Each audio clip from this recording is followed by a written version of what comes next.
and then we have Nkrumah and his time. We are live. Greetings to everyone. My name is Kwame Gonza. Once again, the channel is called Africa Reimagined, and I want to welcome you all who are watching. I have today the elder Zizwe, who comes from the revolutionary background, from a revolutionary background, and then he comes also from the All Africa People Revolutionary Party. We all know that the All Africa Revolutionary Party, All Africa People Revolutionary Party, was the party which was recommended by Dr. Kwame Nkrumah that we should form this to be able to unify the different political parties, and we would consequently form the All Africa, military, which would help also in the same aspect of unifying the people. So our elder here is a veteran revolutionary, and he has been on the ground organizing our people in the United States. Uh, we know that the people in the United States are African, are not African American or African descendants of slaves, but they are rather Africans. So we debunk that. So he has been organizing the African people in the United States under the All Africa People's Revolutionary Party, which was recommended by Dr. Kwame Nkrumah in his work, uh, the Handbook of Revolutionary Warfare. These ideas would kick off and they would start to be implemented by the Honorable Kwame Ture, who was a student of Dr. Kwame Nkrumah during that period. And so today we are here to discuss a very important topic, which is imperative, is very important at this time to discuss such ideas as these. Now, what is the topic that we are trying to discuss today? The topic we are trying to discuss today is the African nation. This idea is as old as we can remember, since when the first Africans, got victory from colonialism, and defeated colonialism during 1804, and Salvador and Haiti were able to defeat the country we were talking about here with Elder Zizwe in the background. They were able to defeat three of the most powerful nations at that time, Britain, starting with France, which was the one in direct control of them and trying to continue the enslavement. They defeated France first. They defeated Britain because when they defeated France, Britain wanted to take over the colony and re-enslave them. And then they defeated also Spain. These were the most powerful nations.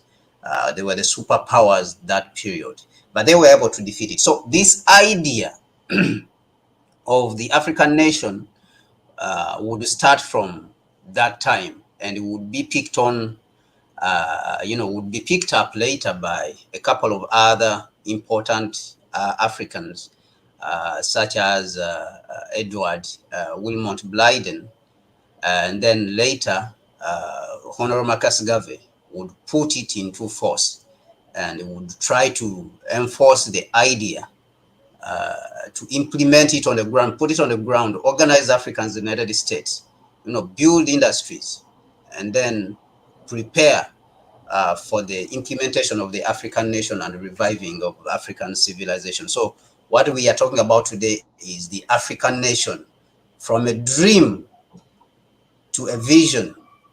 I conceived this idea that this was a dream which was given to Honorable Marcus Garvey. And when Nkrumah came and saw what Honorable Marcus Garvey had done, Nkrumah tried to implement that on the continent, in the continent itself. And this, I called it a vision, because what a dream is different from a vision, actually. That when they say somebody dreamt about something, to some extent they may call you delusional. You know, they may say, oh, you was just sleeping, you were sleeping, or you were sleepwalking, or it's not real, you know.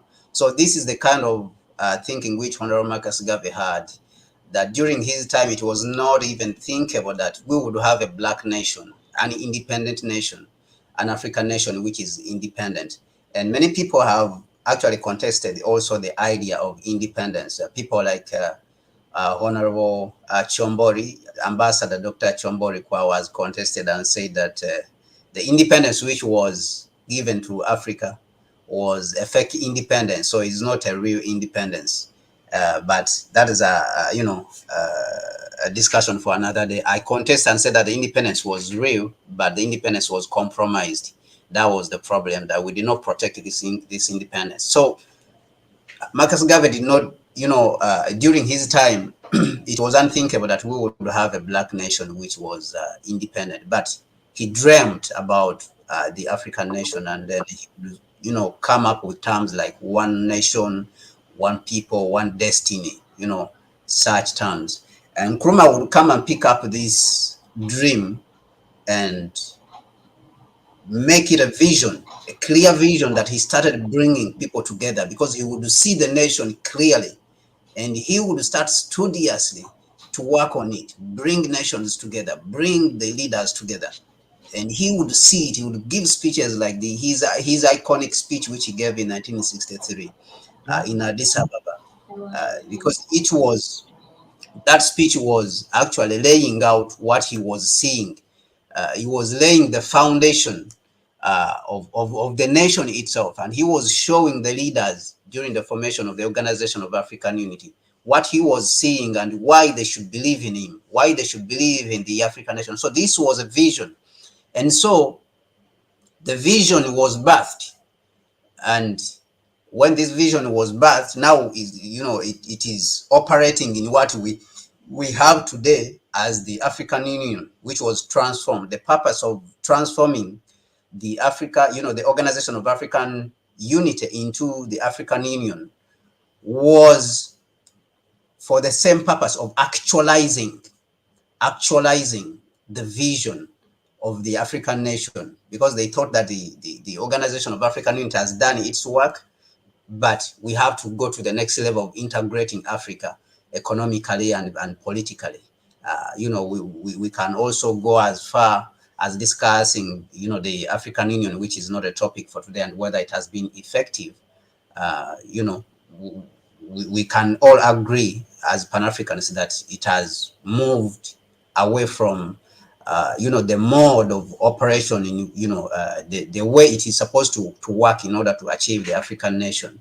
But these are things which we can discuss on later. So today we are here still grappling with that idea of the African nation, but where we sit, we can clearly see that it is very close. It is very, very close, because the dream was birthed more than 100 years ago by Honorable Marcus Garvey. 50 years ago, the dream was turned into a vision. And now we are here. We are here 50 years later.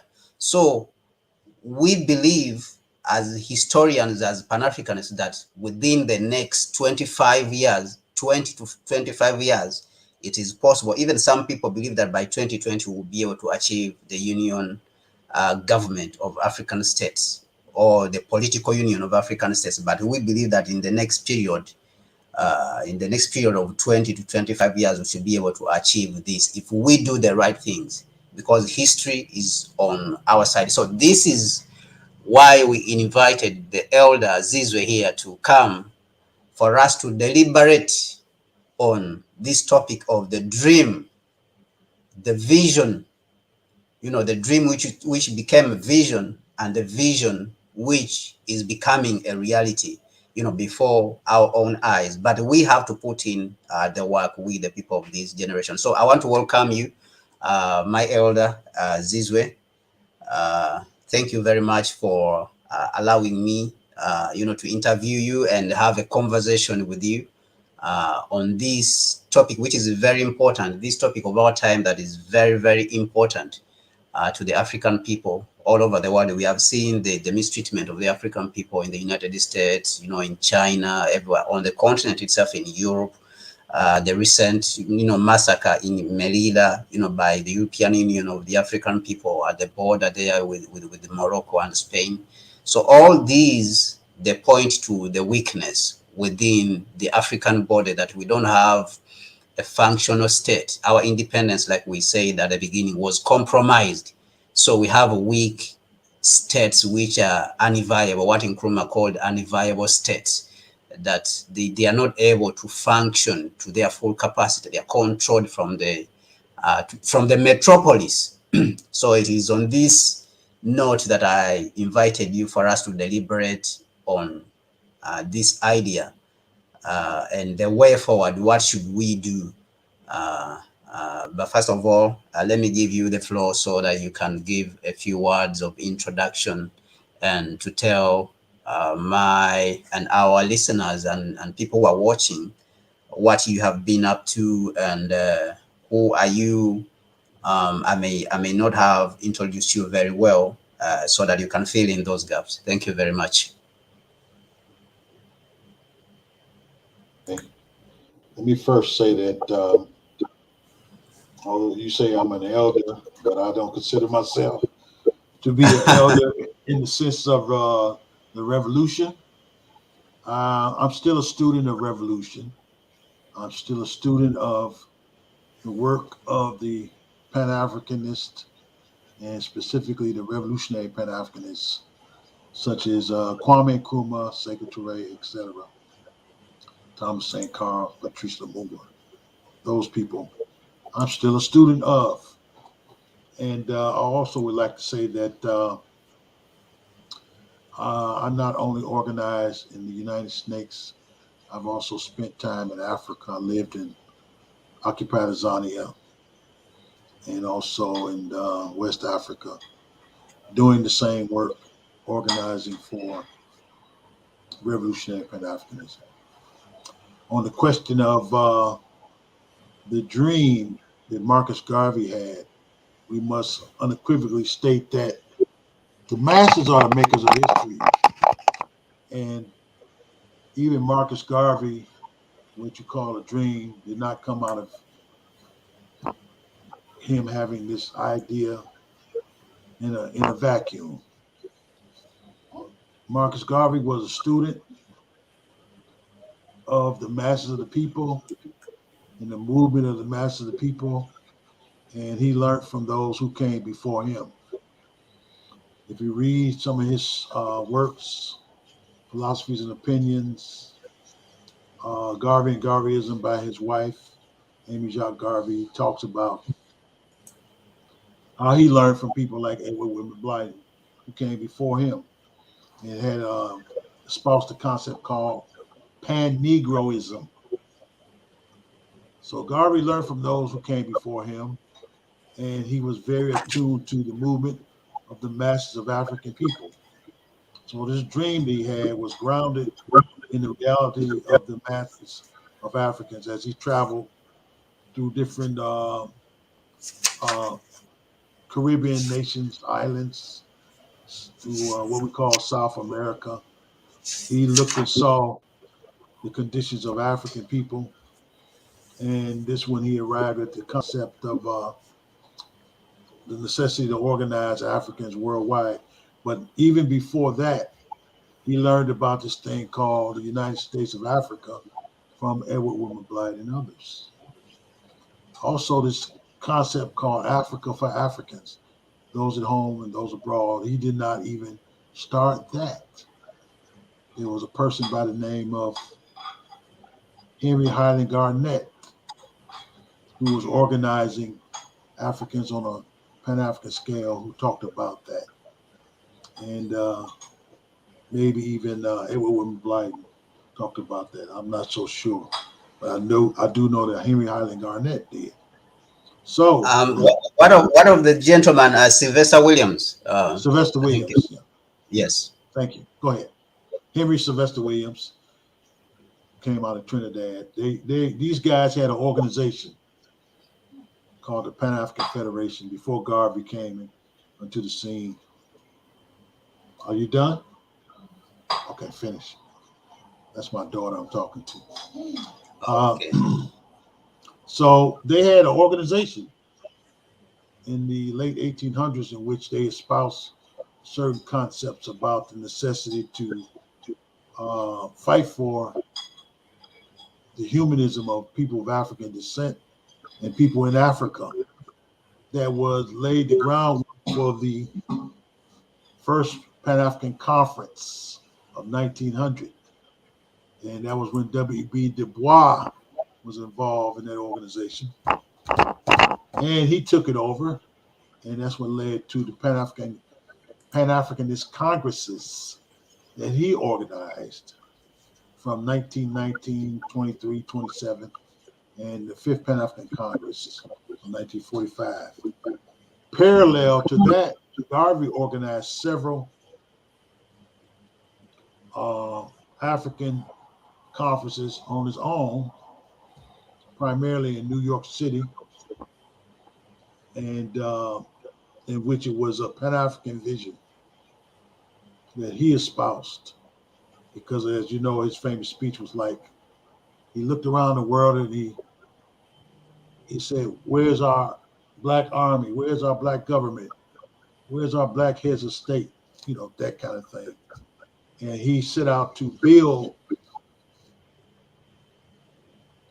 a government for all African people.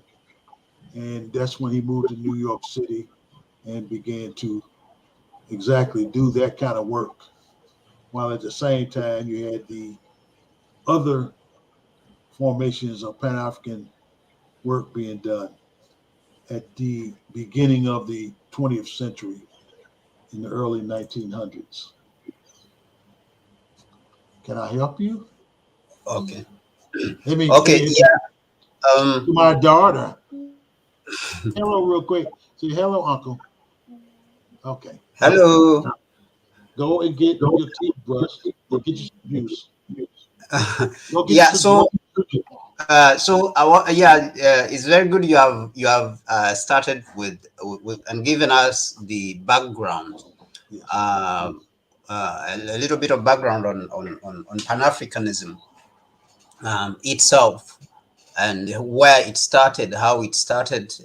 People like Sylvester Williams, Edward Wilmot Blyden, and others, and then up to Honorable Marcus Garvey, who decided to make was successful in making a whole movement, but rather the dream came before him. Thank you for putting more light on that. But what do you see as the challenges that Honorable Marcus Garvey said, if we are sitting down to assess the challenges that he faced? From my research, I can see that people like Kwame Nkrumah tried to correct or to make a corrective of I would not say necessarily mistakes which Honorable Marcus Garvey faced, even though maybe there may have been some mistakes because of the times. It was very challenging, but the challenges which he faced, uh, when I examine, for example, the African people, I see that to a larger extent, the African people have tried to struggle through, like massively, to build infrastructure, their own businesses, and whenever they have tried to build, uh, these racist guys have come in and destroyed those things, starting with the Honorable Marcus Garvey Industries. He built Black Star Line and all the business and industries he built. And these guys, the racist guys, came in and destroyed those industries. Okay, they disorganized, Hoover, J. Edgar Hoover disorganized the whole movement.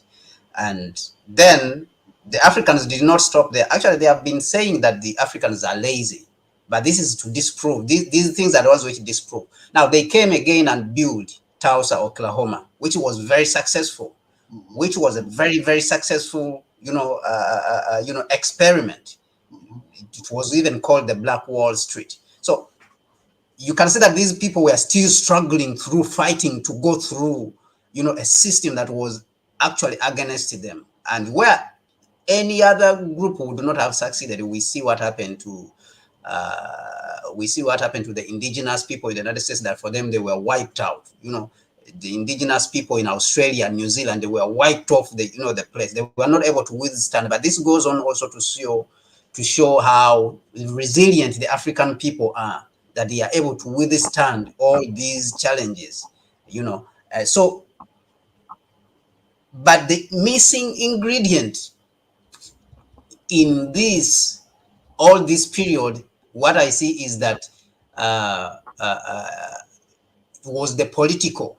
Because if Tulsa had a political backing, you see that they will not have been successful as destroying the Black Wall Street in Tulsa, Oklahoma. If we had a strong political backing during the Marcus Garvey movement, that movement, the UNIA movement, they would not have been able to destroy that. And you see people like Nkrumah trying to make that corrective with quotes like "Seek ye first the political kingdom, and all the other things shall be added unto you."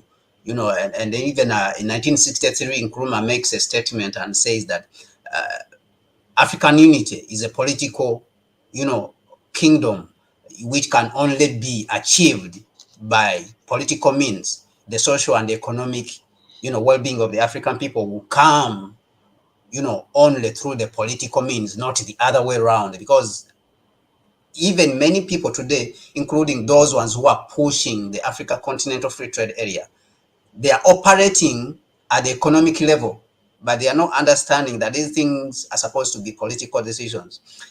I remember in one quote in Nkrumah said, I think it is in Philosophical Consensus, he said that the problems which we face are economic. The reason why colonizers came here and exploiters came here was economic, but the solution is political. So this is a recurring theme in Dr. Nkrumah's work. What I'm asking is, what do you see as the challenges which Honorable Marcus Garvey faced? And do you fall in the same line?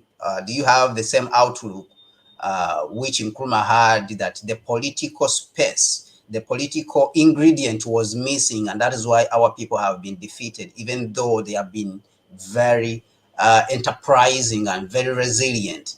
From Marcus Garvey, there was no political backing, like we gave an example, and then Tulsa, Oklahoma, they had built up Black Wall Street, and because there was no political backing, there was no political body to protect them. These racist people group, and came and they destroyed them. The racist instruments which are against our people. So I wanted to have your outlook on the challenges which they have faced.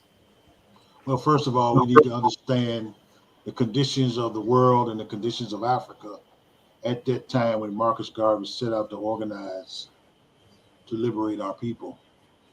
Of course, you know about the 1884 to 1885 Berlin Conference, at the time when European powers got together and decided collectively to divide Africa up into pieces, depending upon which colonial power was the most powerful to the least powerful. And even a couple of hundred years before that, what happened in the world was the European colonizers went around the world and destroyed the economies of all the nations they could, undermined the political power of all the nations they could. And as Malcolm X tells us, land is the basis of all freedom, justice, and equality. And let me just interrupt you. Let me Sure. just interrupt you a little bit. And I see that same thing is going on today. The undermining of the economic, powers of, and political power of other nations. I see that thing Right. even being repeated today Right. with the provocations that are going on in Ukraine and Russia, South China Sea, and all that in the Right. Gulf here. So any people who don't control their own land, they are powerless. And these European powers set out to create settler colonies around the world: Australia, New Zealand, apartheid South Africa, and even the United States of America, Canada also. So the Europeans had established these settler colonies worldwide, which meant that they had power throughout the world. So when you had the Honorable Marcus Mosiah Garvey coming to the scene to organize, he's built the largest organization we've ever seen. In the midst of the Great Depression, in the midst of the world being dominated by settler colonialism, capitalism in the form of settler colonialism. So what he did was a monumental achievement in our struggle to attain our freedom and liberation. So in the light of all that, we commend him for what he did. And we also commend the others for what they did, such as W.B. Du Bois, who was at the same time organizing for Pan-Africanism and made the correct analysis that socialism was the correct path. Socialism, which leads to communism, was the correct thing to do, even at that stage of his work in the early 1900s. And unfortunately, these two were pitted against each other, and they even had a committee it was called Garvey Must Go that Du Bois participated in. So fast forward, Garvey built the largest organization. He created the economic basis, or at least he attempted to. And these imperialist forces, being that he was based in the U.S., they could easily shut him down. As you know, J. Edgar Hoover had one of his people hold up an empty envelope saying, "This is the evidence that Marcus Garvey committed mail fraud." No evidence whatsoever. So they locked him up, and then they eventually deported him. So the weakness of the Garvey movement was that it was too dependent upon the personality of Marcus Garvey, and it was full of infiltrators, and it was full of sabotage, etc. And those of us who can look back and see some of the other mistakes that Garvey might have made, which was that he didn't understand the necessity to have a liberated zone in which to build his base. He attempted to do that in Liberia, as you know. I'm sure you might know, some of your audience might not know. He tried to establish some colleges in Liberia, which was dominated by European settler colonialism and European colonialism, in that they forced the president of Liberia to take the land they promised Marcus Garvey and give it to Firestone Rubber Company, right, at 6 cents an acre. So here he promised Marcus Garvey that he's going to be able to build this college and do other things as a base for his organization. And they sabotaged it and gave it to one of the biggest racist terrorist corporations that still exist in Liberia to this day, where you have the largest rubber plantation to this day in Liberia, Firestone Rubber Company plantation. So these are the things, these are the challenges that Marcus Garvey faced. And that's why he was not able to succeed in some of his goals and objectives. But he did lay the groundwork for the eventual advancement of the Pan-African movement, as Kwame Nkrumah talked about.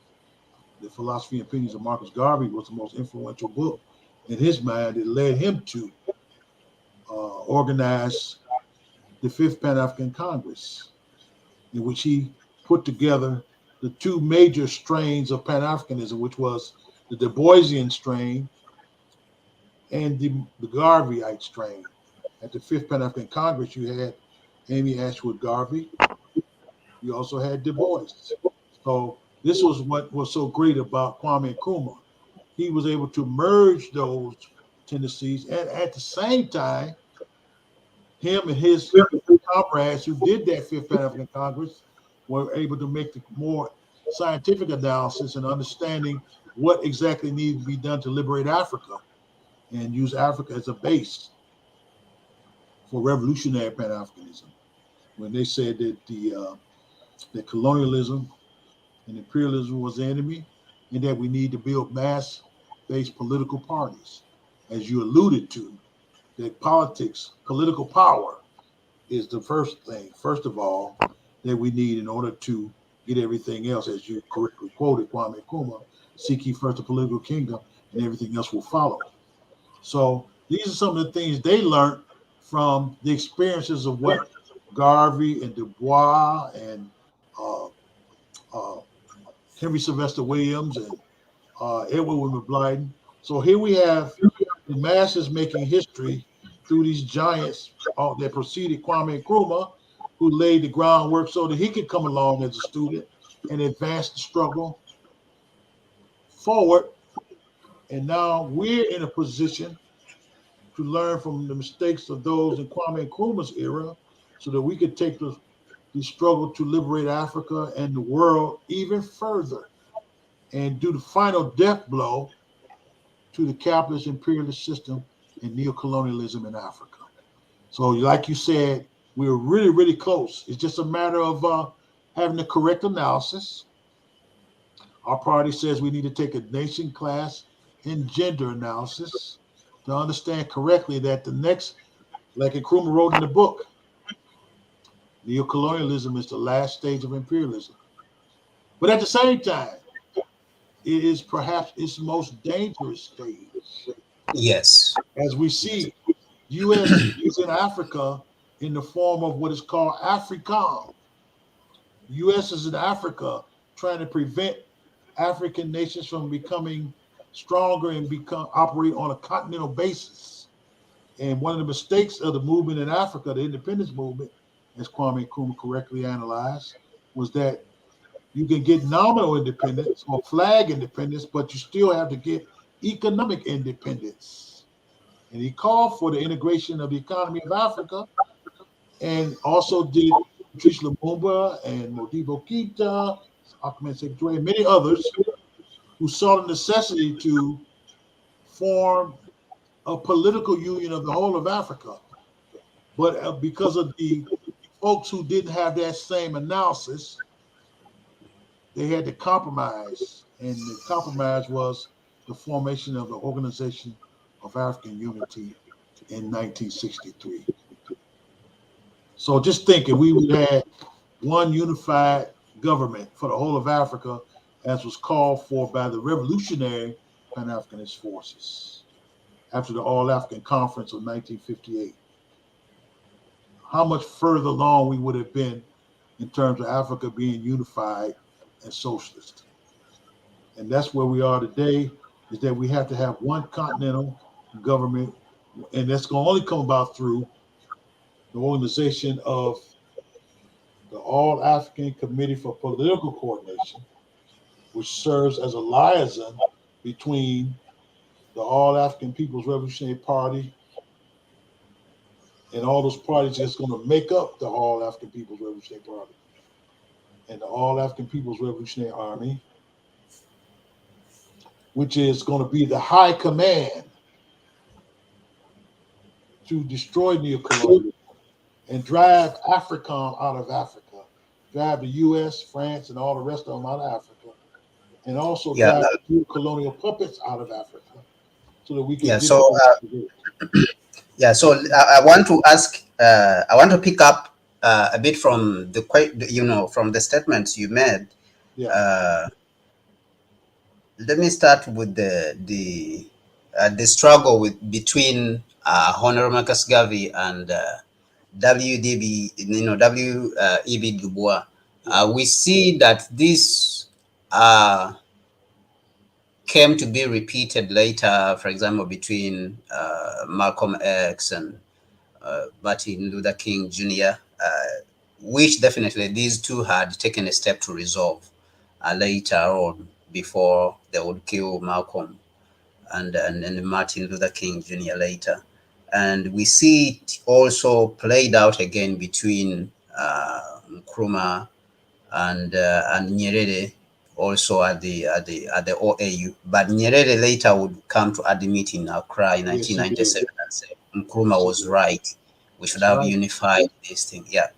Nyerere went on to say that after Nkrumah died in 1972, it took him 10 consistent years of study of Nkrumah's work to understand what Nkrumah was talking about. That was Nyerere.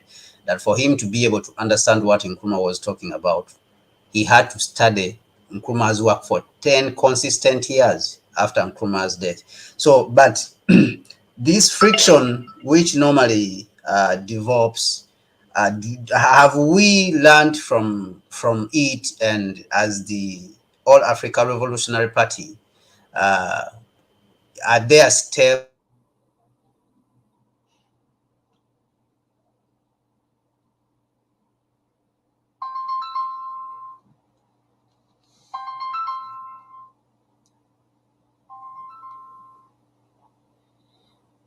Ready for revolution. How are you, Amina? Hey, Daddy. All right. I'm doing a radio show right now, a live show on Okay. TV. I'll call you You back want later. Nzinga want to talk to you. Nzinga, you want to talk to Amina? Nzinga, Nzinga. Yeah. Talk to Amina real quick while I'm on this TV show. Okay. Hello. Hello. Hi. Hi. How are you? Yeah, take this with you. I'm doing okay. How about you? I'm doing good. Ah. How old are you, Nzinga? I'm 7. Ooh. Gosh, yeah. You older than my niece. sorry. We are living in places where light can be taken off. I Yeah, understand. so I understand. yeah, so the light went off briefly, but I'm back. Thank you. Yeah. Yeah, so my question was, have we learned, or like the All Africa Revolutionary Party, have you taken some time to analyze and for us to learn, like the next generation, of revolutionaries to be taught these lessons, that this is how we have to deal with it? People Yes, decorating sir. cake. Yes, we have learned, and thanks to people like Kwame Ture, the former Stokely Carmichael, and the many other masses in the on the continent of Africa who've been fighting to liberate our people, and those in the diaspora, we understand these things called dialectics, the tools of analysis, in which they go far back into African history and culture, where we know that there's contradiction in everything, right? There's opposite forces in everything. He's not here, but so we had opposite forces in the Pan-African movement. We have opposite forces inside of our party. He's 12. We even have it inside of ourselves as individuals. So in our party, we talk about this thing called self-contestation. And we also learn things like Fred Hampton, Black Panther Party member, he says that you can kill the revolutionary, but you can't kill the revolution. So the movement towards greater unity of Africa, towards Africa becoming one unified socialist Africa, and the first condemnation, it cannot be stopped, despite the betrayal of revolution, as Amilcar Cabral, that great leader of the Party for the Independence of Guinea and Cape Verde. He said that he made, when Nkrumah passed away, he made a famous speech about the betrayal of Nkrumah. Thomas Sankara, look who will wind up betraying him. The person who he thought was his right-hand man. Patrice Lumumba, the same situation. These folks were sabotaged and killed by the people who they put their most trust in, let alone Dr. King and Malcolm X, who eventually made a coalition. March 26, 1964, they agreed to form a coalition. And what quiet is kept, most people don't realize that they had agreed to be involved in an underground movement in which they used different strategies and tactics, but the general objective was the same.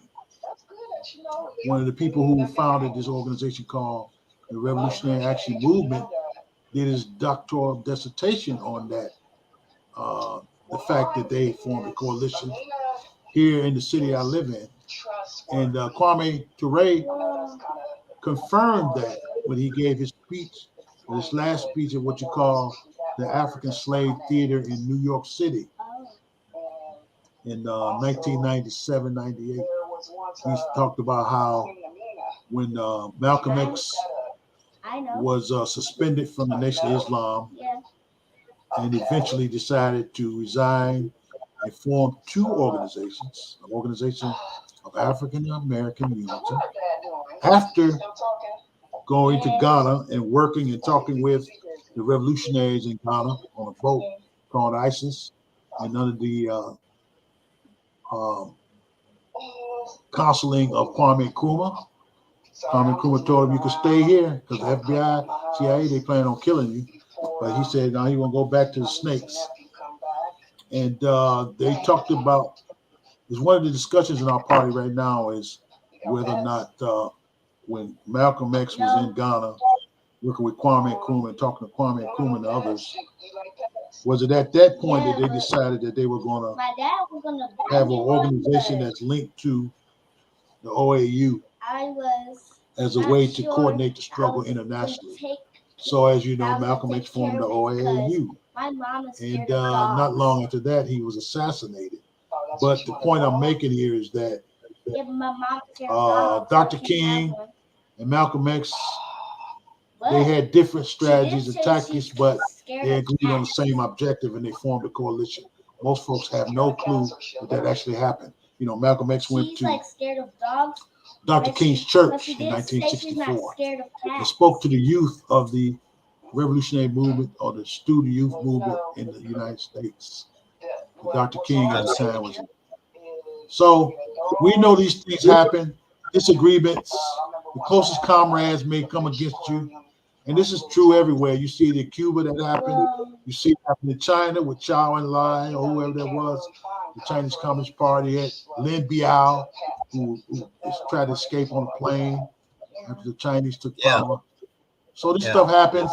This is part of the struggle. It's dialectics. Yeah. So let me ask another question. You spoke about the cult, personality, which you said that Honorable Marcus Garvey had created. Don't you find this as an accusation? Because just like you said, dialectics. I think we have to understand how all these things interact. That is what I believe. When you look at the revolution, for example, the Chinese Revolution, the revolution to a certain level should have somebody who's powerful enough to give it direction, because you can't have 100 people making a decision, on the same thing. Otherwise, the whole organization will grind to a halt. Like, I'll give you another example from China, that in China, the whole country is governed by 7 people. It was 9 and they reduced it to 7 recently because of the decision-making process. They want to have concentrated power in a group of people so that decisions can be made, very quickly. And also, to go back to the Chinese Revolution, the Chinese Communist Party, the CCP, they had to entrust power into Mao for him to make serious decisions that will be able to move the country forward. Don't you find this accusation against Honorable Marcus Garvey unfair? And if it is fair, then how do we reconcile the fact that as a people we are supposed to have the organization, but at the same time we should have people who are sharp and very dedicated, at the helm of driving that organization? In Africa, definitely, recently in the independence era, we could talk about Nkrumah. Definitely, in most cases, these people who are driving a revolution, the visionaries themselves, in many cases, I see that they have been branded as dictators, people who have created a personality cult. Even Nkrumah himself would get that, and others, they would accuse him that he wants to be the president of Africa. Nkrumah wants to be the president of Africa.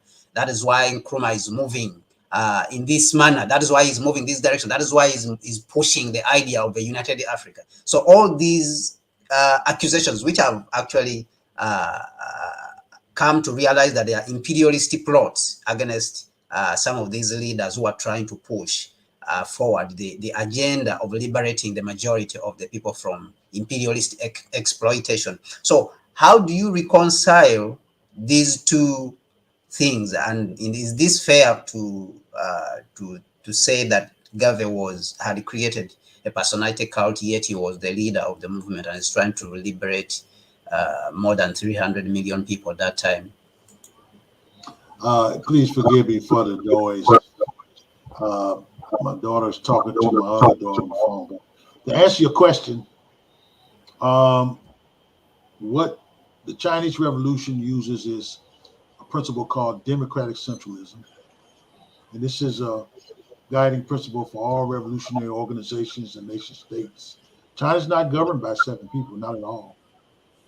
The people at the top, those 7 who you talk about, they are empowered by the masses of the people through the Chinese Communist Party to be put in a position to make decisions, as you said correctly, that need to be made in an instant.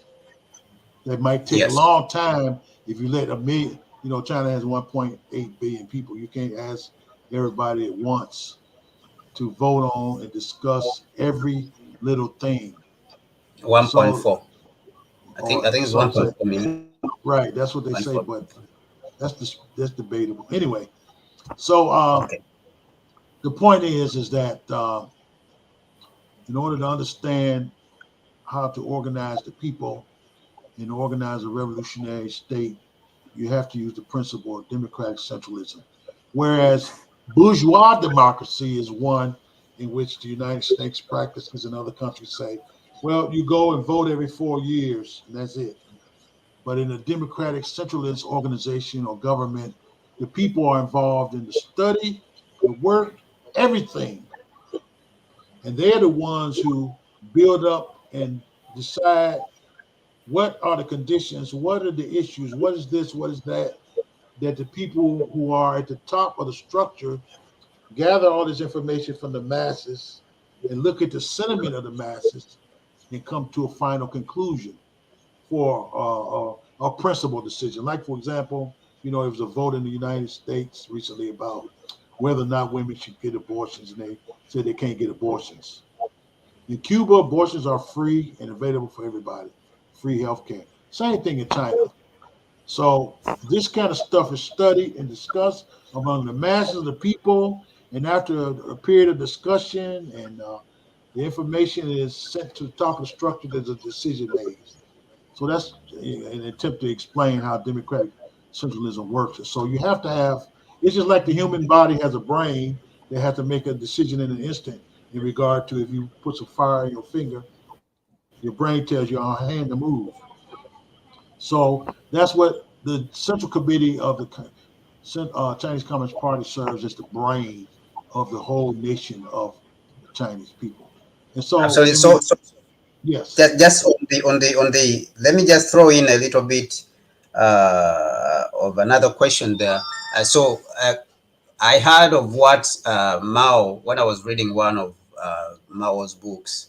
There's what they called dictatorship of the proletariat. So what is the difference? What is the difference between democratic centralism and dictatorship of the proletariat, or are they similar? They go hand in hand. In order for you to have the dictatorship of the proletariat, you have to have democratic centralism. In the sense that I explained earlier, the proletariat is the majority of the people. And this is a system that takes place under socialism, where you still have class structure. You still have a class structure in society, but the elites are taken out of power. The bourgeois class no longer has political power. And so the proletariat, which is the mass of the people, that includes the peasants and everybody else, they become the dictators as opposed to the 1% being the dictators. And so the dictatorship of the proletariat has to use this principle in order to organize itself, in order for its decisions to be adhered to by the leadership of the political party. And so they work Um, hand in hand. yeah, Yes. yeah. I know these are bigger subjects, but they really interest me. It takes study. We got to study. People will have to Do engage you in study. see that as being the case? Yeah, yeah. Do you see that as the case in China currently? Because we see people like Xi Jinping in China, Yeah. that he has sent. They have allowed him to have that power centralized in him. They gave him a lot of power. Yeah. For example, recently that they increased his terms, in Yes. office to almost what the Western people have been accusing him, that he wants to be power, in power for life and stuff like that. Yeah. Which all is supposed to be dependent on the Chinese people, not the Western people. Yes. But do you see the Chinese nation being in this kind of shape, that they have the system of the dictatorship of the proletariat, as we can see that Xi Jinping has tried to weaken the rich people with money, the bourgeoisie, who Right. have been people like Jack Ma, who have been, putting up their head, making a lot of noise, coming up against the state, which represents the majority of the people. Is this that form of the dictatorship of the proletariat, or the masses Exactly. of the people? Exactly Is what you're and referring to. They passed a law where people can only make X amount of money, as opposed to in the capitalist United States, you have a minimum wage where you can only, the lowest you can be paid is so small, it doesn't help, $7.25, which is very low for the masses of the people. China says you can only make X amount of money. You can't have 8 billionaires having more than 50% of the people in the world in terms of money. Can you imagine 8 billionaires or 8 people having more wealth than 50% of the people in the world? So China passed a law where, oh, that stuff can't happen in China. You can't have a small few owning most of the wealth. And so that's the law they passed. And so that's a reflection of the dictatorship of the proletariat. And then on the other question you raised about the cult of personality issue, in our party, we make sure that everybody studies the same material and everybody's involved in decision making in terms of studying certain things, studying certain concepts. Everybody knows the same thing. Whereas in Garvey's era, it was lopsided in the sense that he was so knowledgeable compared to the rank and file members of the UNIA. So those of us in this day and age, we can have access to a political education process inside of our organizations that makes sure there's even development in terms of political consciousness. And this is what the most modern day revolutionary organizations do. They make sure the people inside the organization have the proper political education so that there's no imbalance in terms of understanding and knowledge, ideology, political line, etc. And this is what Kwame Nkrumah had to fight through when he built the Convention People's Party, whereby the masses of Ghanaians, of course, didn't have the proper political education, and let alone the masses in the Convention People's Party. Now, going back to China, the reason why the people love what China's Communist Party is doing is because of their ability to produce the material needs, supply the material needs of the masses of the people in China, whereby 850 million people were lifted out of poverty. And this is what Amilcar Cabral correctly stated, is that people are not fighting for ideas in the head. People are fighting for material things, for material material benefits. improvements in their lives, something to that effect. So once you have a revolutionary political party that takes power, they have to immediately begin to deal with the materiality, such as what Kwame Nkrumah did. He created 69 different industries in Ghana. He built a freeway. He opened up, which dam was it? The Akasomo Dam or the Volta Dam, to supply electricity to the masses of the people in Ghana as well as surrounding nation states. So on the one hand, revolutionaries know that you have to emphasize ideological clarity. And this is one of the things that Nkrumah learned there was a big mistake in Ghana. So he puts the emphasis on ideas, the battle of ideas, when he formed our party in 1968, where we all had to study these books and things because at one point, after they overthrew Kwame Nkrumah and he was living in Guinea-Conakry, you had a movement to reinstall Kwame Nkrumah. You might be aware of this. Yes. Kwame Ture himself told us this story where they talked about, okay, let's go into Ghana and let's put you back in power. And Kwame Nkrumah turned around and handed him some books, told him to get busy and study. No, don't try to get me put back in power. I want you to study so you can get the correct analysis about the situation in Africa and the world. That's what he told them. And so that's what the beginning party, where they Okay. formed the first study circle in Conakry, Guinea, along with Ahmed Sekou Touré, Amilcar Cabral, and the whole concept of the Handbook of Revolutionary Warfare that was destroyed by the CIA initially in 1966. He showed the manuscripts to Amilcar Cabral, and it was based upon the organization with the initial CONCP that was created in the former Portuguese colonies. There was the first time you had a coordinated armed struggle by more than one African nation state in the form of Guinea-Bissau, Angola, Mozambique, Cape Verde, Sao Tome and Principe. That was a coordinated struggle that included several nation states in Africa. And that's what Kwame Nkrumah modeled the Handbook of Revolutionary Warfare after. CONCP, it's in Portuguese, Committee of Nations so of Portuguese Colonies.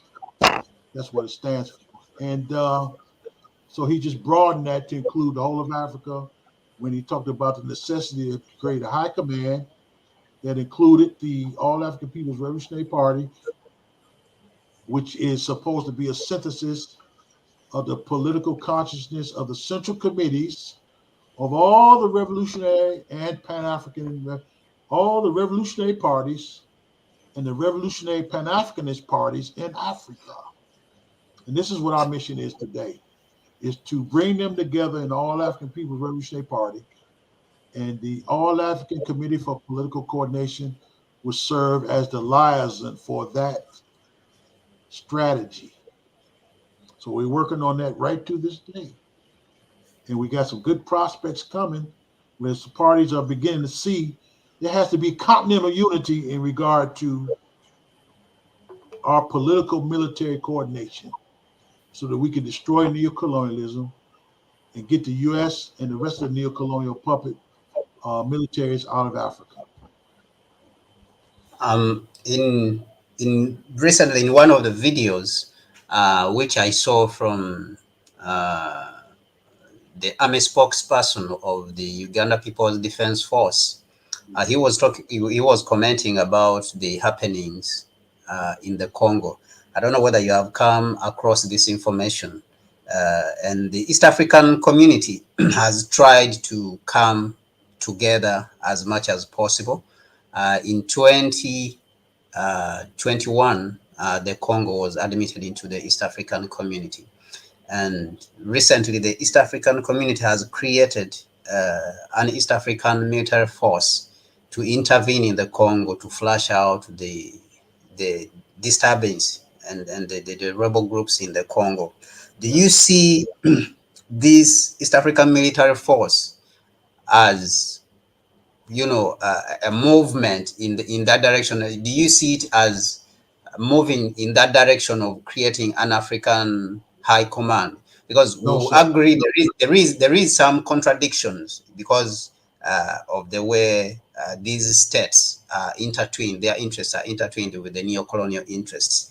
But do you Right. see them moving in that direction? Do you see this force achieving things or objectives akin to what an all African military force or African high command could achieve?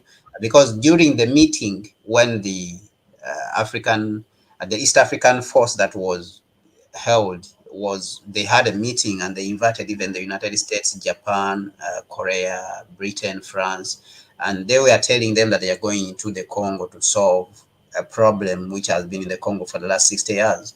You could see on the faces of Britain, Korea, United States, France, all of them who were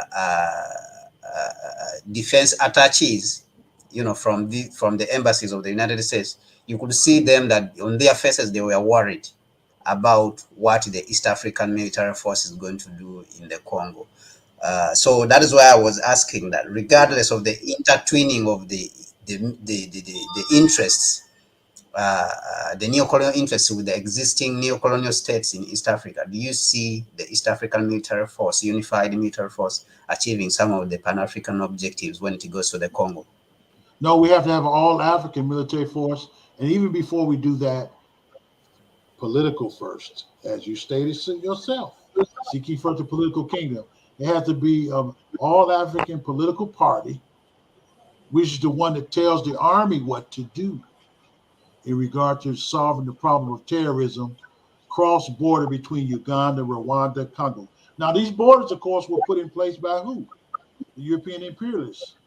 So there Yes. should not be no conflict based on European imperial powers deciding what country was which is the biggest problem.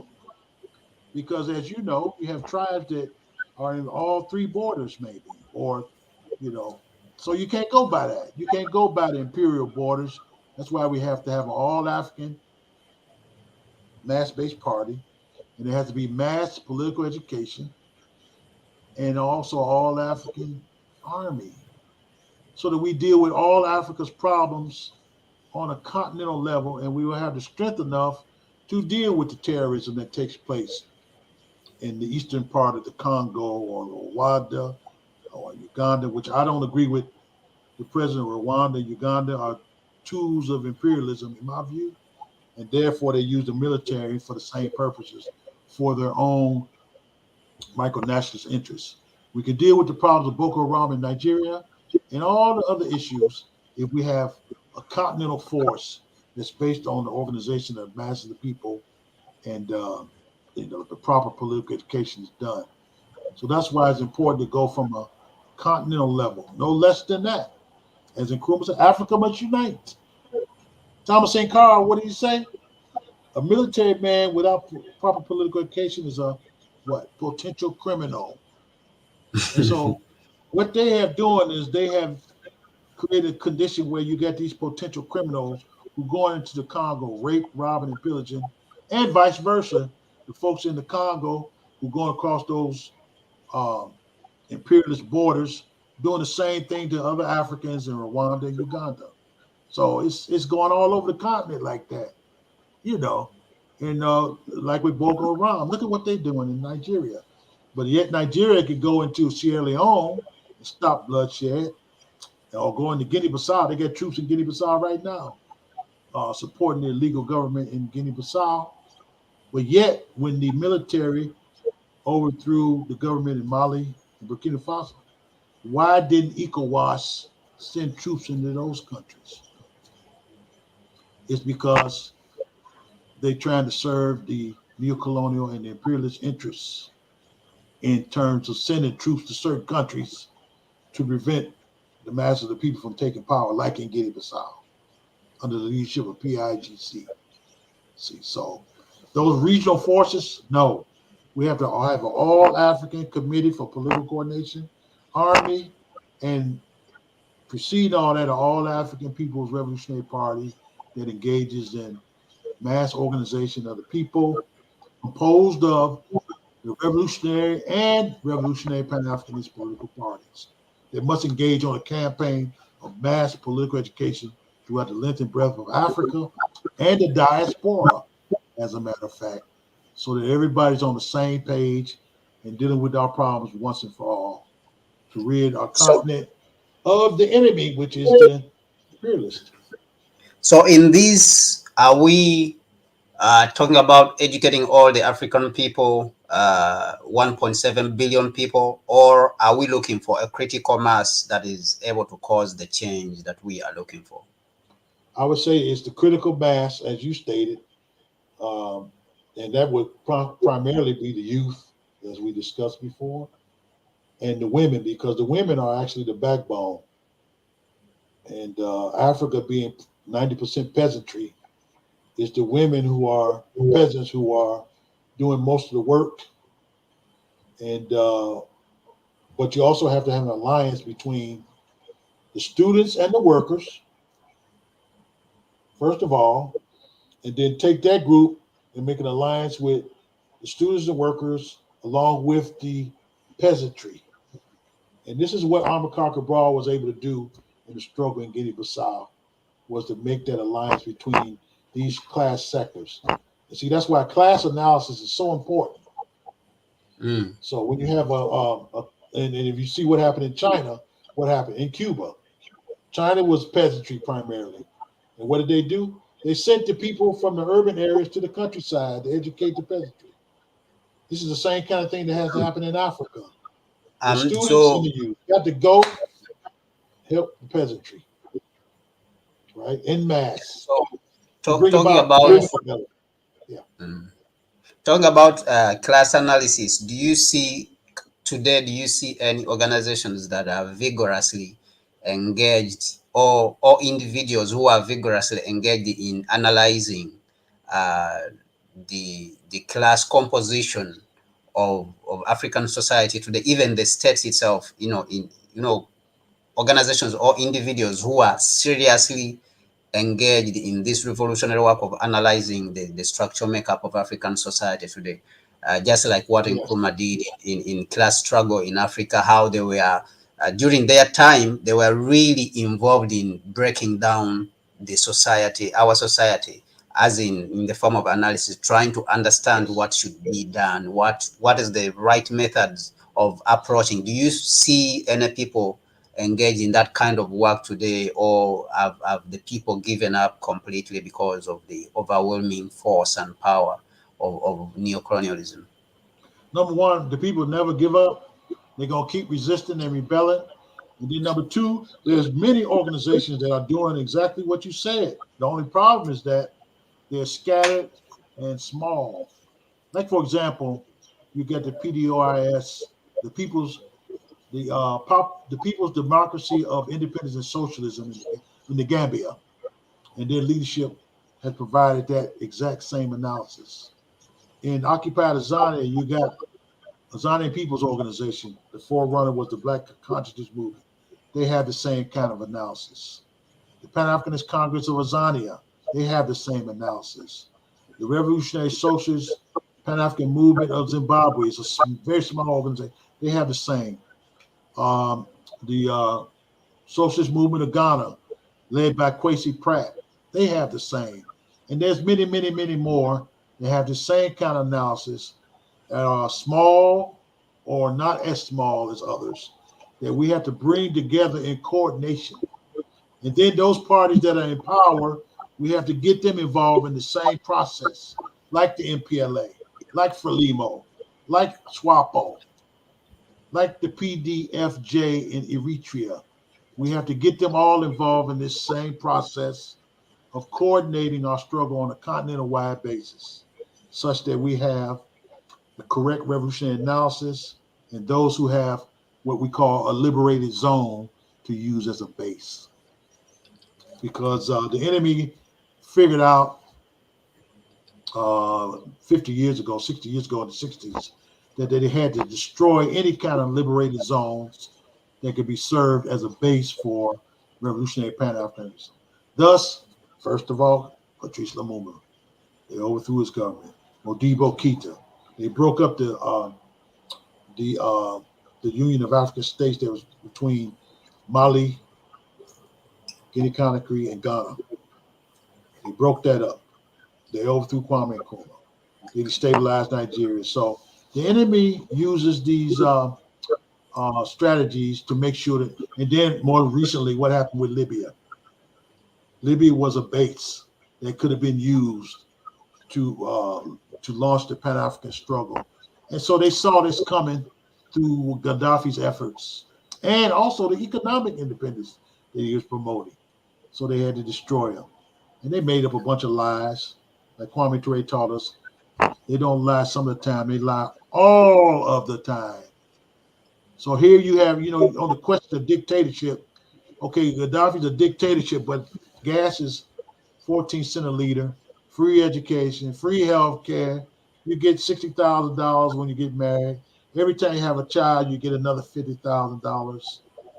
If that's a dictatorship, I want to be under that kind of dictatorship. But here in the United States, you can't afford health care, you can't afford gas, there's no free education. I still owe student loans to this day, as old as I am, etc. Coronavirus killed 1 million people. Why is that? If that's a dictatorship in Libya, if that's a dictatorship in Cuba, where they got 5 vaccines, if that's a dictatorship in China, where you got 1.4 billion people, but only 8,000 corona deaths, but in the United States of 250 million, 350 million, you got 1 million people who have died. Why is Yeah, that? I think the United States, there is the dictatorship of the oligarchs. So yeah, Exactly. so but that's what they are calling a democracy. So what do you think that as a people we should do? What should we do currently, especially in the Pan-African space that is Organize. missing? Organ, What is missing? Uh, I mean, I know organization. you've spoken about Organization organization. and ideology is what's missing. Organization and ideology is what's missing. We Within didn't have the Pan-African organization themselves, isn't there a need for us to create sort of like a coordinating council? Because like you said, the yeah, groups are different and are littered all over with different things, doing exactly. different things. Exactly. Isn't there a need for us to create like a coordinating council and be able to iron out the differences and find a direction where to go? That's what the AACPC is supposed to be about. The All African Committee for Political Coordination, supposed to be the integrated consciousness of the revolutionary and revolutionary Pan-Africanist organizations in Is, Africa is, and the diaspora. is that something that is running right now? We're working on it. It's going to come to Okay. fruition because Okay. everybody's seeing now that Africa must unite. That was known 100 years ago. That was known when Kwame Nkrumah said it 70 years ago that Africa must unite. And the only Yeah, there way it's is. going to unite is through mass organization. This is one of the mistakes that Kwame Nkrumah realized when he wrote Handbook of Revolutionary Warfare. He tried to unify from the top, and those folks at the top sabotaged the unity of Africa. And that's why they wind up creating the Organization of African Unity. Because the leadership, who were the leaders of the independence movement, they sabotaged the forward progress. They wanted to be big chief in their own little constituency, that is, their own nation states.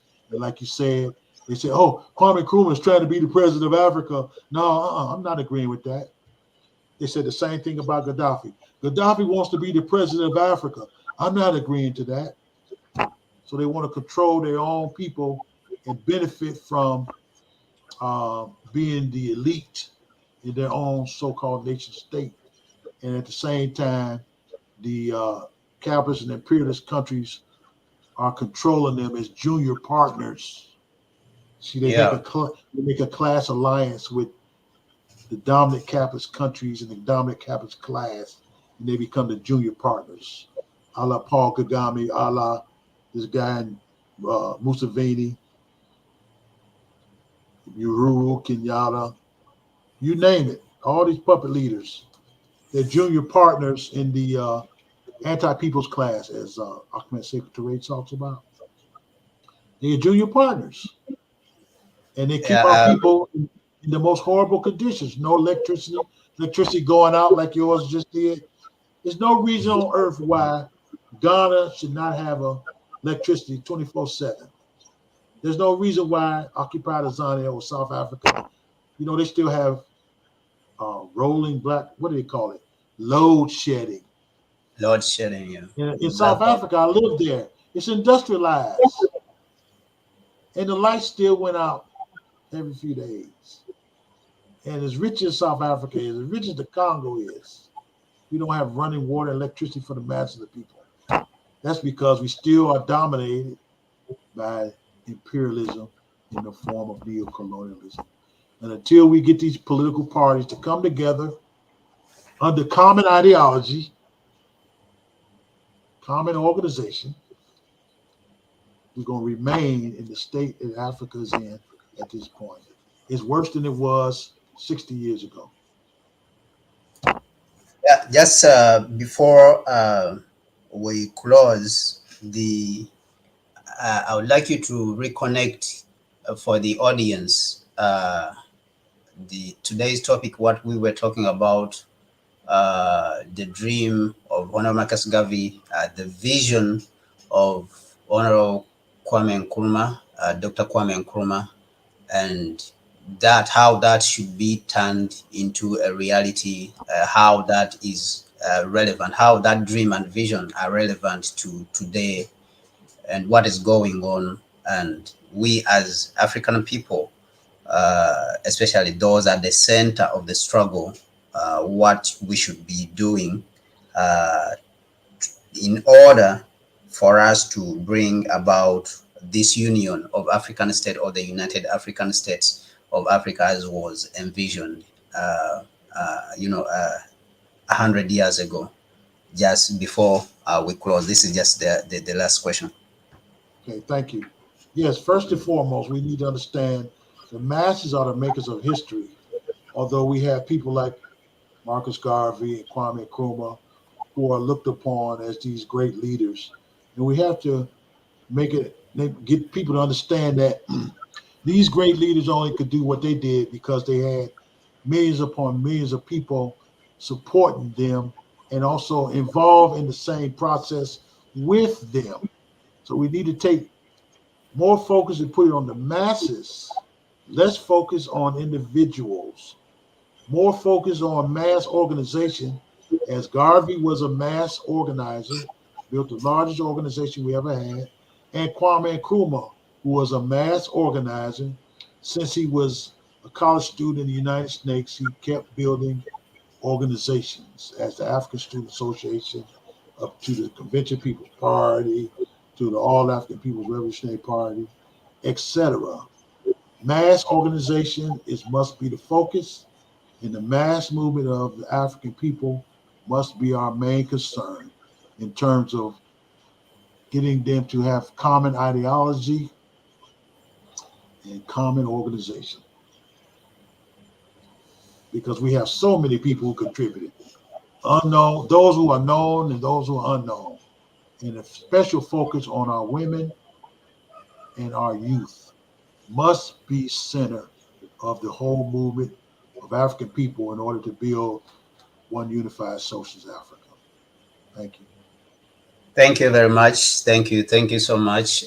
Those who are watching, thank you very much, Elder and Revolutionary Zizwe, for coming through to give us your thoughts and perspective, especially on the African nation to be, and the steps that we should take as a people in order to actualize this African nation that we all see as the only salvation, not only for the African continent, but also for the world. Like what Nkrumah said, that united Africa could become one of the greatest forces for good in the world. Yeah, so it is very important that we continuously engage in these discussions, not only engaging in the discussions, but also do something about the condition of the continent and the condition of the African people all around the world. The channel is called We Africa say, Reimagined. we say power begins with conception. The battle of Yes. ideas, the war, the propaganda war, is what leads the way to the completion of the African Revolution, the organization of the Africans, And we say, Viva Africa, Viva! Ponzi Thank you. neocolonialism, Ponzi! Thank you very much. Thank you very much. Forward ever, And backward never. thank you Ready very for much. revolution. Ready for revolution.